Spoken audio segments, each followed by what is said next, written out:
Okay, Marvin, You again. What now, Sam? tell me a paradox. One classic paradox is the liar paradox. It goes like this. This sentence is false. If the sentence is true, then it must be false because it says so itself. But if it is false, then it must be true because it says so itself. In the last video, we mentioned wake word detection and speech-to-text API for our ESP32 AI assistant project. So till now, ESP32 can hear us, detect the keyword, record audio, and convert our voice into text. But after that comes the interesting part. From where does it generate responses? And more importantly, how does it speak back like a real voice assistant? That's exactly what we are going to talk about today.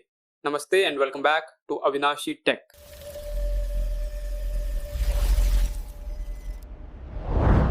Alright, before we start, if you haven't watched the earlier part of this series yet, I would highly recommend checking that out first so everything in this video makes sense. The next step is to make the assistant actually think and generate responses. And just like speech to text, for the LLM part also, we are going to use Groq API. The nice thing about Groq is that it gives access to multiple models like GPT, Llama, and Qwen through a single API. For this project, we will be testing the 70 billion parameter Llama 3 and the 120 billion parameter GPT OSS model. And again, you do not need to create a separate API key for this part. The same API key we generated in the last video will work here as well. If we open the Groq dashboard, you can see the logs for all the model requests being made with this particular API key.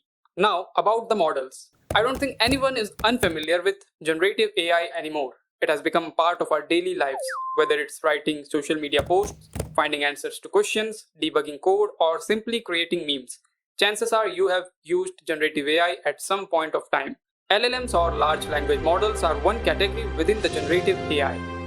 Llama 3.3 is actually a smaller 70 billion parameter LLM from Meta, but despite being smaller, it performs very close to its previous massive 405 billion parameter model on a lot of benchmarks.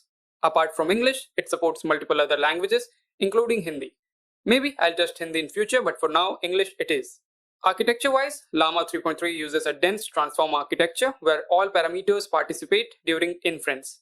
On the other hand, GPT OSS 120 billion model is based on something called a mixture of experts architecture. In simple terms, instead of activating the entire model every single time, only a smaller subset of parameter become active for each token. So even though the total parameter count is around 117 billion, only about 5.1 billion parameters are actually active per token during inference. Because of that, inference becomes faster and memory requirements are also lower. At the end of the day, different models behave differently depending on the use case. Some are better at reasoning, some are faster, some are, more natural. So it really comes down to what kind of assistant or application you are trying to build. Just like last time, we are going to implement curl request for this LLM API. Earlier, for speech to text, we were sending requests to the audio endpoint. But now, since we are interacting with an LLM, it changes to chat completion. Another difference is the content type. In the speech to text API, we used multi-part form data because we were uploading an actual audio file. But here, since we are only sending text, the content type becomes JSON. Authorization header remains exactly the same as before. We still use the bearer keyword followed by our API key. Coming to the request body, this time everything is inside a JSON structure. There are two important fields here, the model field and the messages field. The model field simply tells Groq which LLM we want to use, whether it's Llama, GPT OSS, Qwen, or something else. Then comes the messages array, which basically contains the conversation context for the chatbot. Inside this, you can define things like the system message, user message, and so on. Now, if we specifically look at the user message object, it contains two mandatory fields, role and content. Role defines who is sending the message. In our case, query is coming from the user speaking to the assistant, so the role value becomes user. Finally, inside the content field, we place the actual text received from our speech to text API response. So whatever Whisper converts from speech into text, that text now becomes the input prompt to our LLM. Alright, now let's actually test this with a real example. This time though, instead of using the command prompt, I will switch to Postman because it makes visualizing much easier. Once we are inside Postman dashboard, all we have to do is click on import and type our curl request directly here. After that, you can see that the post method gets selected automatically and the API endpoint is also filled in. Inside the header section, we can see the content type field set to application JSON along with the authorization header containing our API key. Finally, in the body section, we have JSON payload containing model and message fields. This will be the query that we will put forward. Alright, let's test it first with the Llama 3.370 billion parameter model. Click send and there we go, status 200 OK. Now look carefully at the response size. It's actually pretty large because the API returns a lot more information than just the chatbot reply. But the main thing we care about is inside the message object, and within that we have the content field that contains the actual AI generated response for our query. Let me switch from Llama 3.3 to GPT OSS 120 billion model. Click send and once again 200 OK. Notice the response size this time and compare it with previous Llama response size. Depending on the model, structure of the response can slightly differ, but the important part for us is still the content field inside the response message. Alright, so now LLM part is done, but right now the response is still only text. The final missing piece is TTS, text-to-speech, and for that we are going to use ElevenLabs API. In fact, if you remember, we already used ElevenLabs earlier to generate the pre-recorded audio clip which plays immediately after the OK Marvin wake word detection. Now, just like Groq, the first thing we need here is an API key. So head over to the ElevenLabs dashboard, go to the API section, click on create API key and follow the instructions. Once the key is generated, make sure to save it somewhere safe because we will need it later inside our project. Inside the dashboard, there's a monitor section where you can see request logs for all the HTTP requests being made to ElevenLabs. Very similar to what we saw earlier with the Groq dashboard. Alright, now that the API key setup is done, it's time to understand the actual HTTP request format using curl for testing purposes. Unlike the Groq API, here we have a voice ID added directly inside the URL path, along with a query parameter at the end. So let's understand what that actually means. The voice ID is basically a unique identifier assigned to each available voice model in ElevenLabs. Different voice IDs correspond to different voices. Now the question is, how do we find this voice ID? Pretty simple. Just head over to the ElevenLabs text-to-speech section, select any voice you like and click on the three dots next to that voice. You will find an option called Copy Voice ID. You just have to paste it into the API URL and you're good to go. Coming to the query parameter, here we can specify the output audio format that we want the API to return. For example, we can request MP3, WAV, or even raw PCM audio. Depending on the format, we can also choose the sample rate as well. Now, just like before, we still need an authorization header, but this time the format is slightly different. Instead of using authorization field, ElevenLabs expects the API key inside a field called XI API key. There's no bearer keyword needed here, and we directly paste the API key value.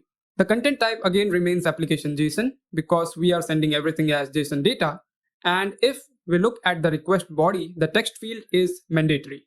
This text will simply contain the response generated earlier by our Groq LLM API. For the model ID, multilingual V2 model is used. Apart from this mandatory fields, there are several optional settings available, especially voice settings. If you go back to the ElevenLabs interface and select a voice, you will notice options like stability, speed, etc. Those exact same settings can also be controlled inside the JSON request body under voice settings field. Alright, time for a quick trial. Let's open up Postman once again and click on import. Enter the curl request with our API key, voice ID, response text generated earlier by the LLM. You can see the post request automatically configured with the URL. If we inspect the header section, we can see our API key field along with the content type field. Switching over to the body section, JSON data is present with LLM text as well. Great, everything looks good. Time to hit that send button. And there we go, 200 OK status code. Now, unlike the LLM response earlier, this time the API response is actually audio data. So the final thing we need to do is click on the three dots here, select save response to file, choose any file name you want and save it as an MP3 file. Response saved. Now let's hear it out. The impact of artificial intelligence, AI, on the engineering profession is a topic of ongoing debate. While AI has the potential to automate certain tasks and augment the work of engineers, it is unlikely to completely replace human engineers. In summary, speech gets converted into text using Whisper, text goes to the LLM model, Llama or GPT, LLM models generate a response. Finally, that response text comes here into the ElevenLabs TTS request. Alright, now let's come back to our actual setup. I'll connect the ESP32 back to the PC and open up the serial monitor window so we can now observe the complete pipeline of APIs working in real time on our board. Are aliens real? The question of whether aliens are real is a topic of ongoing debate and research in the fields of astrobiology, astrophysics, and the search for extraterrestrial intelligence, SETI. While there is currently no definitive proof of the existence of alien. With that, it's time to wrap up this video. Obviously, this chatbot is still far from perfect. For example, right now the query recording window is only around 3 seconds, which is a bit short. Also, since the wake word model was trained on a relatively small dataset for the keyword Marvin, occasional false triggers can happen as well. Another thing is conversational continuity. Right now, once the LLM gives a response, the interaction basically ends there. But what if the chatbot asks a follow-up question back to us and expects another response? That continuous conversation flow is something that is missing. Even the LLM response buffer itself is currently limited because of the small amount of memory available on ESP32. But despite all these limitations, this was the approach I personally wanted to take because it helps us actually understand what's happening internally at the API level. A lot of projects online rely completely on hidden firmware or black box implementations where things just work, but you never really learn what's happening underneath. And honestly, working like that feels like running with a blindfold on. You may get results, but you don't truly understand the system you built. So the goal of this series was less about making the perfect AI assistant and more about understanding the fundamental behind modern voice assistants. Hopefully you learned something useful from this audio AI series, and if you did, consider subscribing to the channel. Don't forget to like and share this video. This is Avinashee Tech signing off, and I'll see you again in the next video.